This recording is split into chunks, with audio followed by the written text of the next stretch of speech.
রাম সেতু, রামেশ্বরম বা ধনুষ্কোটি রাম সেতু মাতা সীতা দেবীকে লঙ্কা থেকে উদ্ধারের জন্য শ্রীরামের একনিষ্ঠ ভক্ত হনুমানজি নির্মাণ করেছিলেন, যা ভারত থেকে শ্রীলঙ্কা পর্যন্ত ভারত মহাসাগর এবং বঙ্গোপসাগর মাঝ বরাবর নির্মিত হয়েছে, যেটি আদম সেতু নামে পরিচিত।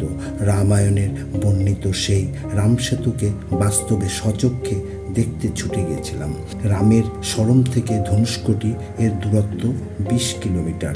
এই পুরো পথটি একদিকে ভারত মহাসাগর, অন্যদিকে বঙ্গোপসাগর মধ্য দিয়ে তৈরি হয়েছে এবং ধরে নেওয়া হয় এটি পূর্বে রাম সেতু অংশবিশেষ ছিল। এসব কথা ভাবতে ভাবতে মন যখন রামায়ণে প্রবেশ করেছে, অর্থ তখন ছুটে চলেছে ধনুষ্কোটির দিকে। কি প্রকৃতির অপূর্ব সৌন্দর্য ফুটে উঠেছে।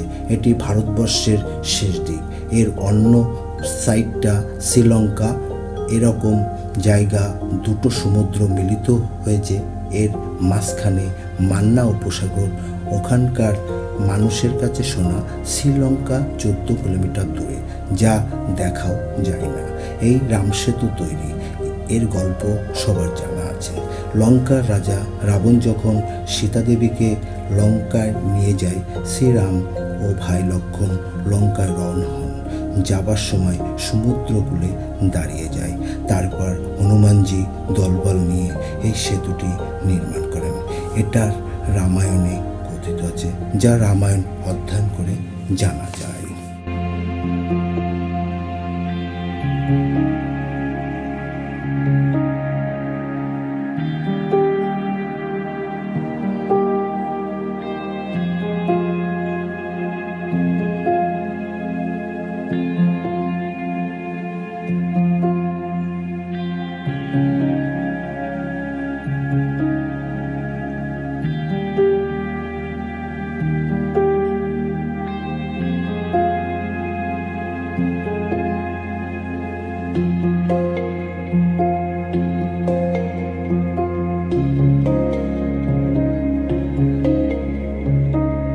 হনুমানজি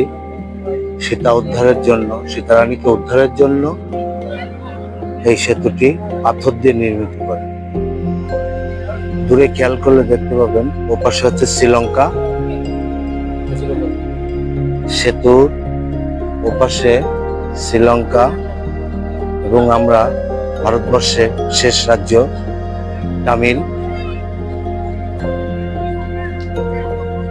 এই তামিল রাজ্যের ভারতবর্ষের দুটি রাজ্য শেষ, কেরালা, তামিল।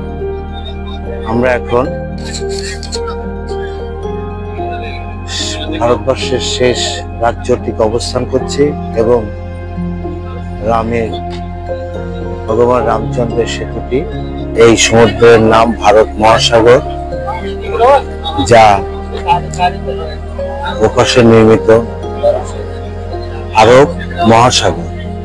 এটা আরব মহাসাগর এবং ওপাশে শ্রীলঙ্কা। আমরা তার মিথিলাস্ততে দর্শন করছি এবং এখানে ভ্রমণ পিপাসু তীর্থযাত্রী সবাই অবস্থান করছেন।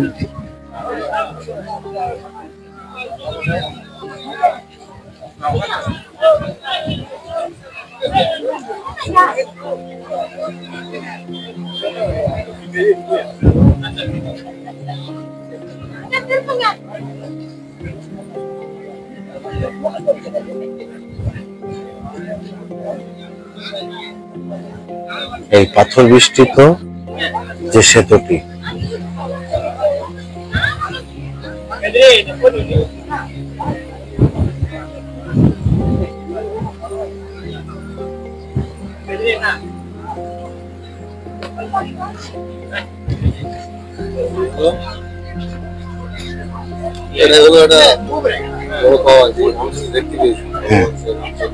এই দর্শন ভাগ্যে না থাকলে আসলে মেলে না।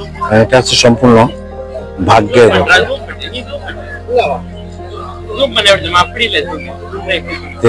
ত্রেতা যুগের ভগবান রামচন্দ্র আজ বনবাসে রাবণ সীতারানীকে হরণ করেন, আর তাকে উদ্ধারের জন্য ভগবানের বড় ভক্ত বজরংবলী হনুমানজি যে সেতুটি নির্মাণ করেছিলেন বা পাথর বৃষ্টিত ভাবে লঙ্কার উদ্ধারের জন্য যে সেতু পাথর দিয়ে তৈরি করেছেন, সেটা আমরা দর্শন করছি এবং আপনাদের দর্শনের জন্য দর্শন করুন এবং দেখুন।